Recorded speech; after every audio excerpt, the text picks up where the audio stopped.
Hello again, Year 4. Today I'm going to read chapters 3 and 4 from Pompeii. If you remember, this is a story based in Roman times, set in a town called Pompeii, which has a volcano, Mount Vesuvius, very close to it. The story is based on real events, and I asked some of you to see if you could research what those real events were last week. Chapter 3, The Spirit of a Hero. Not everyone was so concerned for their safety. Across the bay from Pompeii, Pliny the Elder, scholar and admiral of the fleet at Misenum, stood at the window of his house.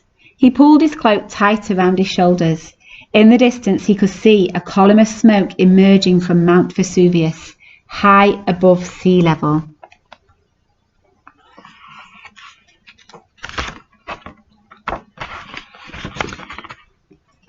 With each passing hour, the plume of smoke streaming out of the volcano had become larger and more ominous. This hadn't prevented him from keeping to his usual routine, a cold bath, followed by a light lunch of bread, figs and olives, sitting beneath the mural of Venus of the shell on the dining room wall. Even his nephew, Pliny the Younger, seemed happy to continue calmly with his studies. Eventually, a slave came into the room to clear away the lunch things. Without turning from the window, Pliny gave him an order. "Get a ship ready for me. Right away, please." He continued gazing at the smoke that was now hanging over the town like a cloud. "Out into the bay. I want to get a closer look." The slave hesitated, wondering if he was brave enough to answer to question his master. "Are you sure?" he asked. Pliny turned from the window. With the light behind him, it was impossible for the slave to make out the expression on his master's face. He could not see the animated glint in the old man's eye that indicated neither fear nor dread.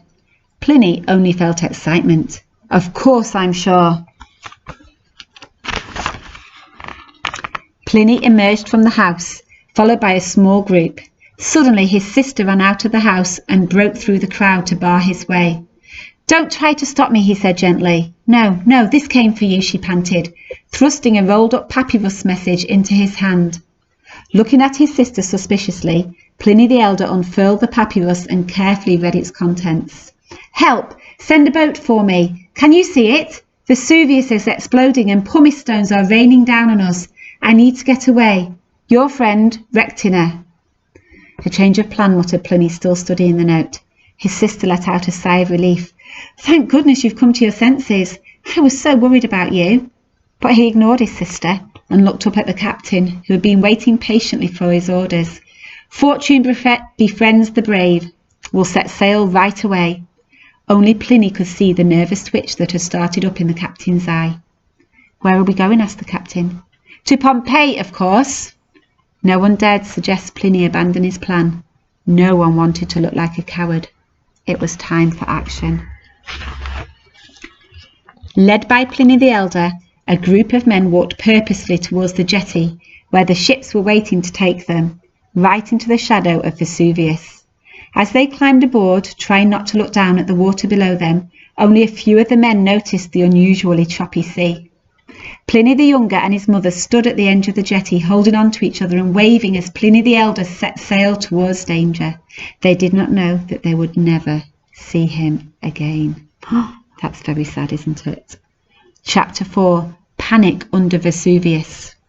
At 6 o'clock in the evening, Pliny arrived at the house of his old friend Pomponianus. This was a good place to rest before sailing on to help Rectina and any others to escape. As he settled down for a good night's sleep, the foundations of the house shook badly. Outside, pumice stones fell on the heads of anyone who dared step out for a better look. "Don't panic," Pliny reassured Pomponianus. "If you must go outside, tie a pillow on your head with a napkin." "Are you sure we shouldn't get Rectina straight away?" asked his friend uncertainly, as he watched the leaping flames of fire light up the night sky at several points on Mount Vesuvius. The day was drawing to a close, but none of the heat had waned. "I need to rest first," explained Pliny, as he shut his bedroom door. Pomponianus turned away from the door and bit his lip anxiously, wondering whether or not to risk running out to give the pigs a last feed for the day. Neither of them knew how much panic was brewing among the 20,000 people who lived in the city of Pompeii, only a few miles away. As midnight approached, people poured through the gates of Pompeii. The heat was appalling, and people wandered around with cuts and bruises on their faces from the falling pumice stones. Ash lay like a soft blanket over everything. It was difficult to do anything without becoming smeared in black soot. Cracks were appearing in the corners of buildings as the ground shook. At the Herculaneum gate, a woman stood with her baby in her arms, and her two small girls clinging onto the skirts of her toga. Her cries went unanswered. "Help me! Someone! Has anyone seen my husband?" The children cried as the woman's eyes desperately searched the hordes of people for her husband. They had become separated in the crowd. Did she dare wait for him any longer? Or should she rush onto the Bay of Naples with their children, hoping that someone would find space for 4 extra passengers on a boat away from the city? At the Nucerian gate, a beggar carrying a sack called out desperately for help. His limp meant he would never be able to walk quickly enough to make a decent escape if Vesuvius erupted. And Vesuvius looked angry. "Won't anyone take pity on me? I can't escape on my own." Some people didn't have any possibility of escape. It was their duty to stay put. In the Gladiators' barracks, 60 gladiators tried to settle down to sleep. But it was so difficult in the heat and the noise. One of them, Actius Anicetus, lay on his back in his bed and held out a hand in front of his face. He watched his fingers tremble and wondered if he'd ever see dawn break. Gladiators shouldn't feel scared. He'd fought in the amphitheatre, hadn't he? But he had to be brave. Actius concentrated on stopping the trembling that shook his body.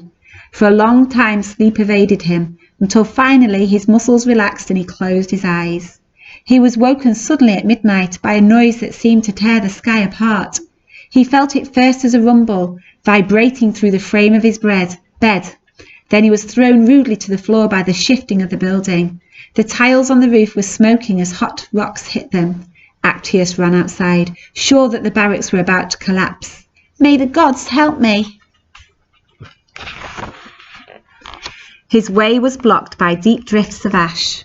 He looked down at his feet, hidden in the soft, warm piles of ash, and wondered how so much could have happened in the few hours that he'd been asleep. He didn't know that a burning cloud of ash had been falling on this city all through the night. The night sky throbbed with the orange glow of fire, but it wasn't the familiar crackle of flames that lit up the midnight scene. There was another source of light and heat, closer to the ground. Racing down the side of Vesuvius, Actius could see the steady flow of molten rocks moving towards the city with a deadly speed of 35 kilometers, that's 20 miles an hour.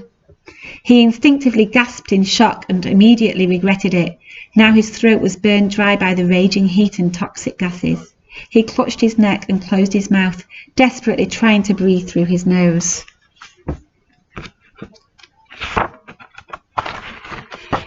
Actius struggled to get enough air, but every breath filled his lungs with poison. Feeling dread and panic in the pit of his stomach, he knew that any bravery he once had had finally deserted him. All around him rang out the sounds of panic. As Actius began to run through the streets of Pompeii, there were too many disturbing scenes to take in. A child lay in the street as if asleep. Actius rushed past. He could see the deadly blow to the young boy's head and the large molten rock that lay next to him. The edges of the boy's tunic were scorched from the large flakes of ash that had been falling on him. Close by, a dog chained to a building pulled on his chain in a frenzy, unable to escape, but aware of the heat and danger. All around, cries of desperation rang in Actius's ears. There was nothing he could do. A couple emerged from a building. Actius recognised them as Terentius Neo, the baker, and his wife. In her arms she was still grasping the writing tablets she used to keep their accounts. They held their hands out to Actius, begging him to help them carry their belongings out of the villa. But the gladiator had no time to stop. "Get to the coast," he shouted as he pushed past, pulling himself free of the grasp of their fingers at his cloak. "It's your only hope." Then, with a small nod, they joined the rush of people, all heading for the same place, the Marine Gate. As they crowded around the bay, a few even fell into the water as the crowd surged behind them. Slaves, gentlewomen, farmers, traders, Scholars, gladiators, everyone was thrown together in the panic to escape. But escape to where? Desperately, people began to throw themselves into the water, hoping it might save them from the heat. But how could they breathe in the thick smoke? Out in the bay, Actius could just make out Pliny the Elder at the helm of a ship. Everyone in Pompeii knew and recognised Pliny, the admiral of the fleet. He had several evacuees aboard ship with him. They were in a state of panic, pointing in the direction of the city and screaming and shouting. The ship was slowly turning around away from Vesuvius. Actius prayed to the gods that Pliny and his crew would escape the devastation. Then Actius looked behind him towards where the people were pointing, at the city of Pompeii, the city that he had loved and been proud of. He saw that the buildings were being submerged in ash and torrents of mud. Soon the river of mud and deadly piles of ash would reach him too. Actius opened his mouth and took in a deep breath of air. It felt as though his lungs were burning and the pain was almost unbearable. Bracing himself, he took another deep breath and saw Pompeii turn blurry as his vision began to fail him. Another gulp of air made him sink to his knees. It was with a sigh of relief that he softly collapsed on the ground. His helmet and dagger were no good to him now. It wasn't how the brave gladiator had imagined death. For the second time that night, he closed his eyes.